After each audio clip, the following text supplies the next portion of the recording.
Welcome back to Nick Lenz's Comic Corner Classics as Non-Classics. This is episode number 1083 and Doubleshot number 977. I have two trades, one from Image, the other, of course, from Dark Horse. Though the book from Dark Horse, is the character who's in this particular trade, is currently published by IDW.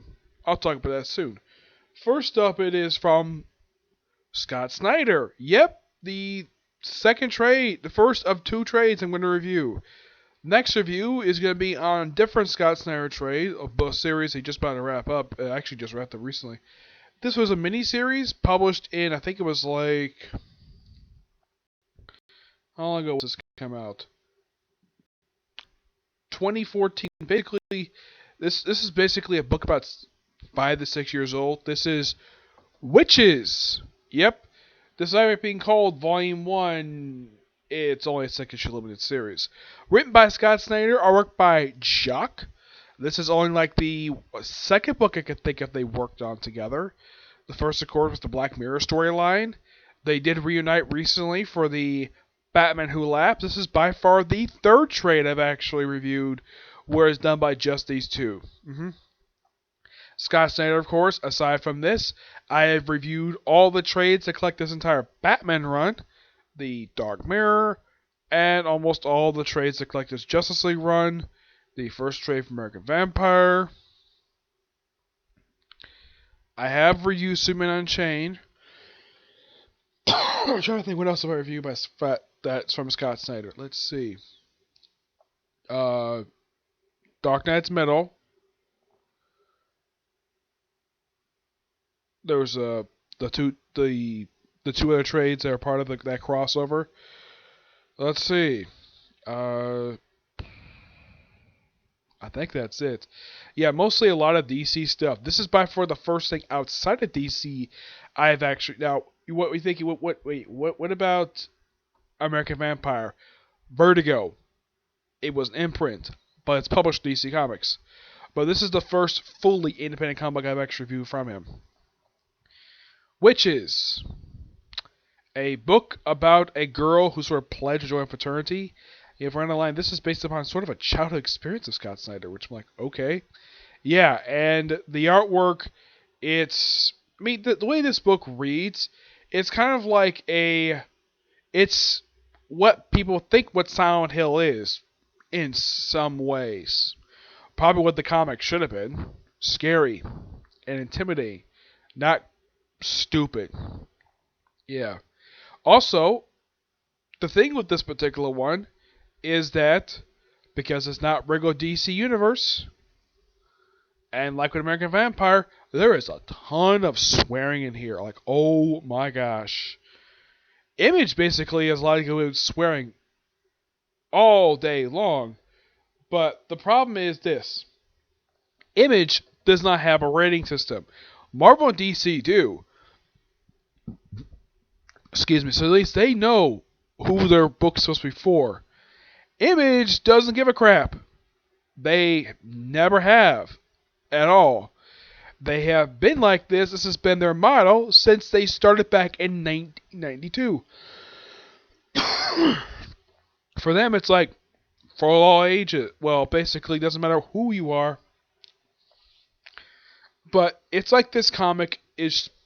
Like, if they had, like, a rating system for... If Image had a rating system, I would think this would be a mature-rated comic book. But does Image care to do a mature rating? At least give ratings for their rating system for their comics? Nope, they have never done this. I have read many Image comics. They have never actually done this before. Nope, they've never experimented with a rating system. Marvel and DC have been doing it for years. I don't really know why Image has never tried it. At least IDW know what their audience is. And you know the strange thing about IDW comics? All the comics I've read that's published by them, I think except 30 Days a Night, they don't have any swearing in them. Image generally does. And the way Jock does the style of the artwork in here, it's kind of similar to the style currently done for Spawn. Yeah, it's very similar to that. But this series is actually pretty good. I don't want to spoil it too much, but it's a pretty interesting series. It's a very good horror story. Scott Snyder, who's very familiar with the horror genre, thank of course writing American Vampire, absolutely perfect for this, and Jock was a fantastic person to work with for him on this particular book. Yep.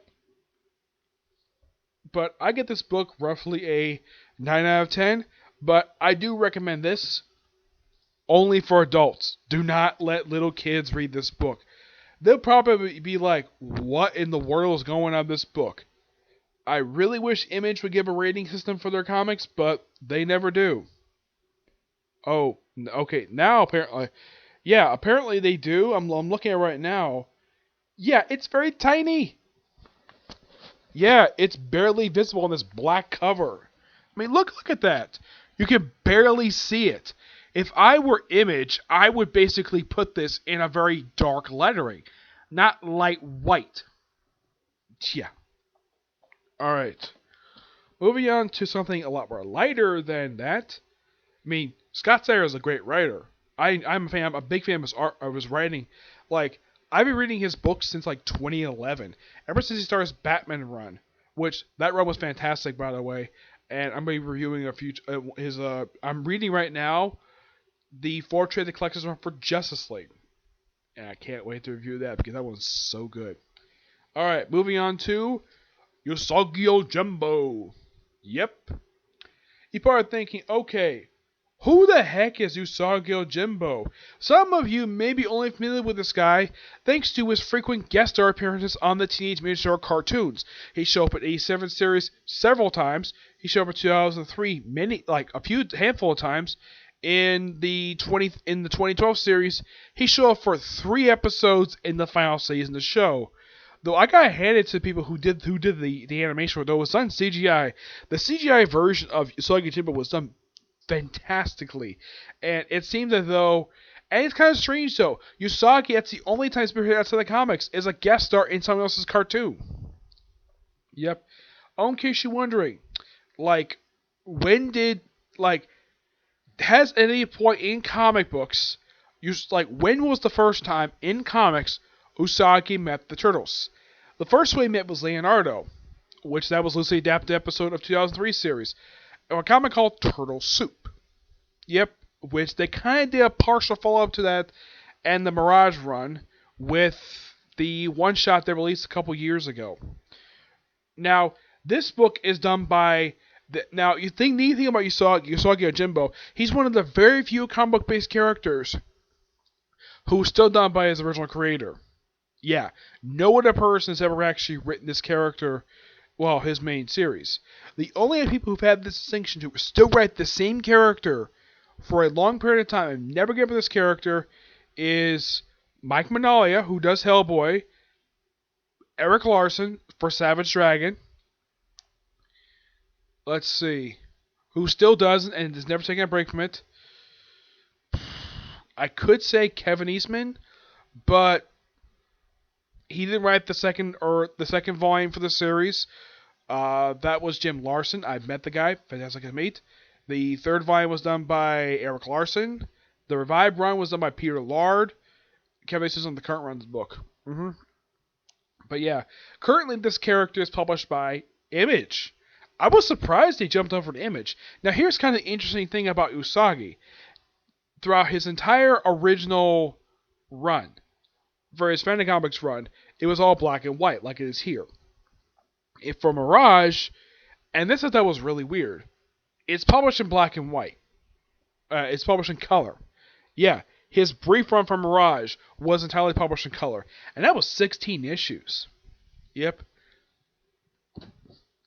And excuse me, the story of Saw Jimbo is this. Yeah, Usagi is his name, but Ojimbo is basically the title of the series. Usagi is, now, the thing with this particular series is that he's a talking rabbit. Yes. In a world where it's still feudal Japan and still filled with humans, it's all animals taking their places. Like, look at this guy here. This guy looks like I think he's a bear, I think he is, yeah. Usagi is a ronin, a masterless samurai, who is wandering throughout Japan.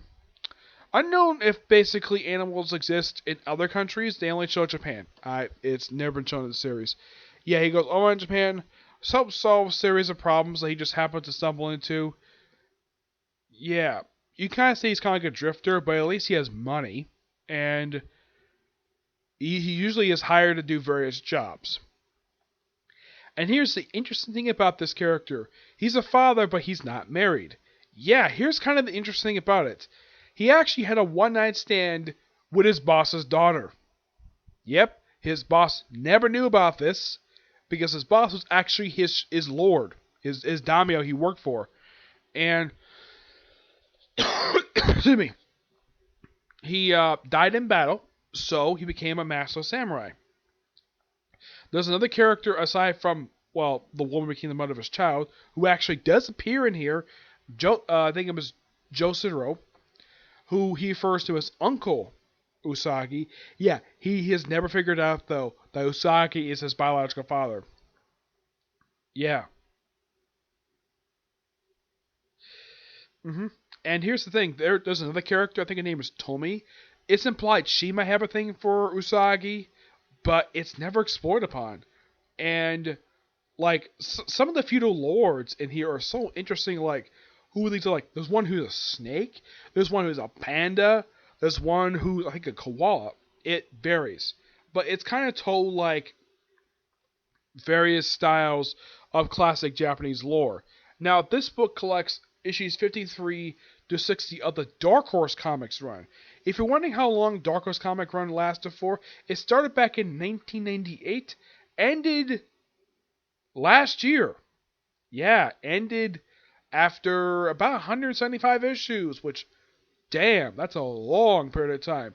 Yeah, I was surprised when this series left Dark Horse. I don't think it was any announcement about it. I didn't see any articles, but like, oh, it's being published by IDW now. Yeah, it was particularly very weird.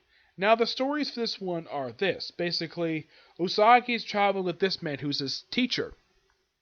And his son appears in the stories too.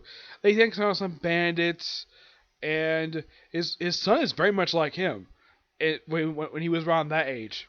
And despite the fact that he's sort of being not very good for being absentee, but at least he treats his son with a good amount of respect, and he acts like a normal father would.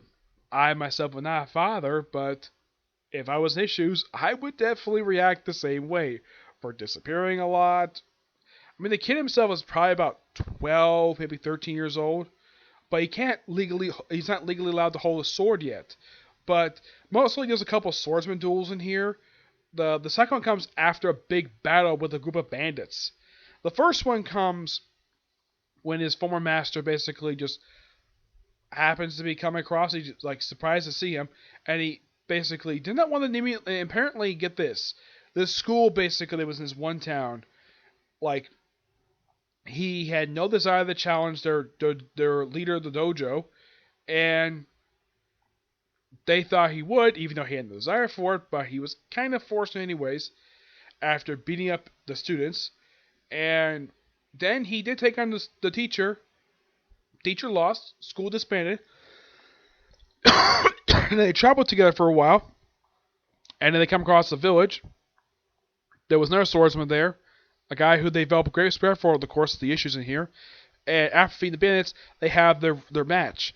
And apparently the swordsman basically took a liking to Usagi's son. Not basically in a sick sense, no. More like a mentor. And someone basically takes a lot of respect for. Mm-hmm.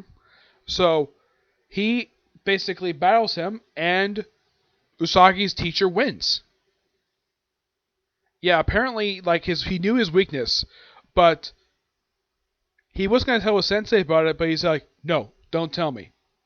I'll tell me after the match." And he wins in pretty decisive fashion. It was a pretty quick fight too. And he did say, like, after he died, that his sword attack passed to Usagi's son, which he can't exactly carry him yet. because I think it's illegal for children to carry around swords, but he'd be trained to use them, which is quite nice. I think he's allowed to use a practice sword.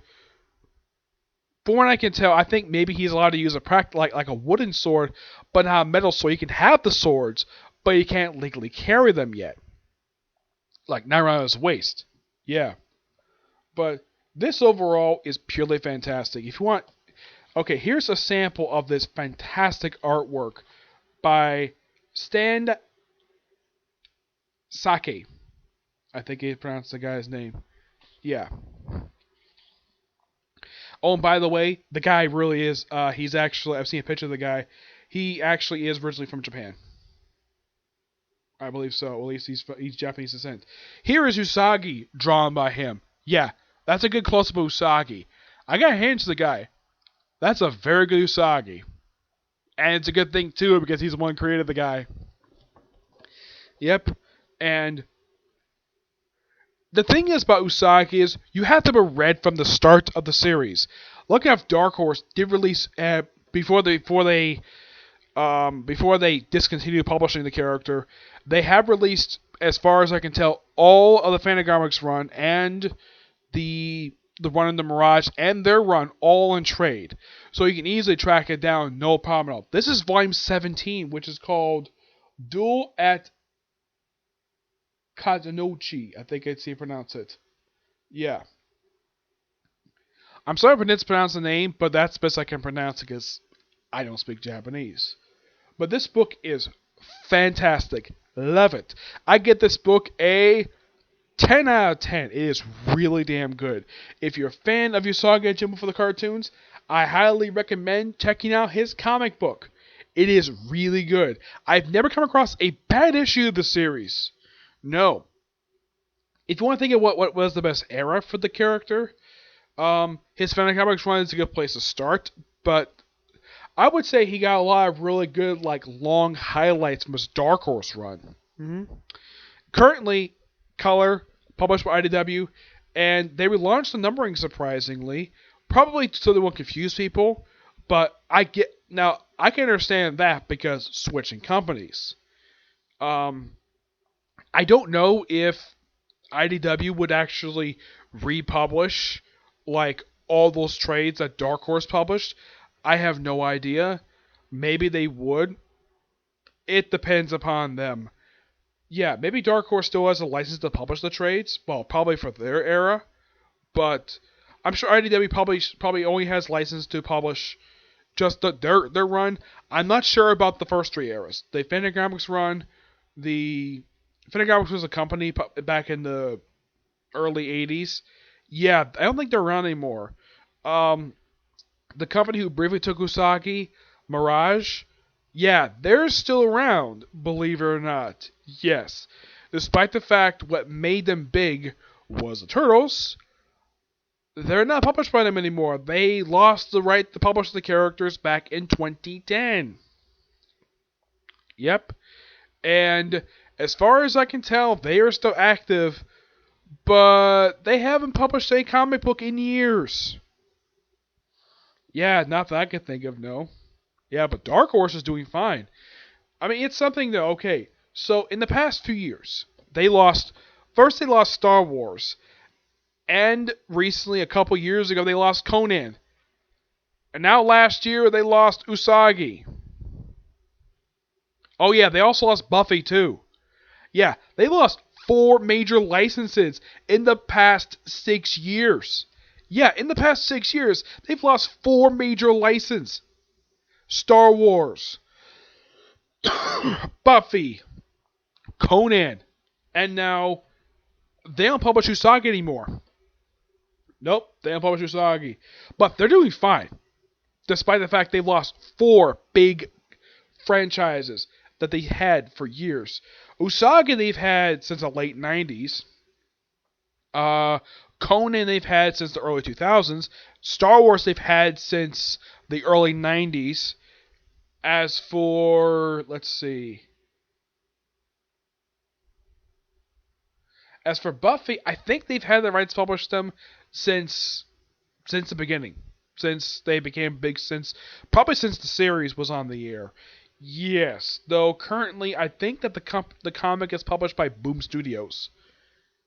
Yeah, but at least they're at a good home because I think Boom is doing good with Mighty Power Rangers. They probably think, okay, let's experiment with other franchises. Okay, well they did publish like they're good with RoboCop. They did good with like Back Big Trouble in China, Escape from New York, and they got Mighty Power Rangers, which is probably their best seller they publish right now, aside from Lamborghinis. And they probably figured, okay, let's add another big franchise, Buffy, but let's reboot it. Yeah, reboot it. I have not read that run yet because I want to finish up the Dark Horse one first. Yep, I still haven't finished up the Dark Horse run for Usagi. I read the original run and the Mirage. I read all online. It's really good. I highly recommend checking it out. But yeah, but from what I've read online, basically what the creator of the series took inspiration from, he took a lot of inspiration from Japanese history and Japanese mythology. That's what basically took inspiration for the series, which I think is great. Oh, and here's the neat thing about this series. Despite the fact it's set in a very violent time period for where Japan is known for, the viewer of Japan, there is no blood in the series. Yeah, there is no blood. Surprisingly. And the death's done very comedically. It's like, oh, the character dies like a little smoke. Like, there's like a little puff above their head, a little skull.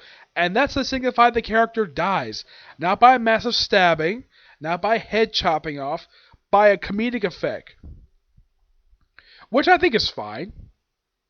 Because the writer knows his audience. That's what they like. So every time a character dies, that's how they die. Yep. But yeah, not much else to say about Saw Jimbo. Highly recommend checking him out. But start from the beginning. Because lots of comics for him. It's like over 200 issues for this character. Yeah, but I will start with his early spotlights on Fantacomics run. Yeah, there's a... I think it's like... Now, there's about 24 books.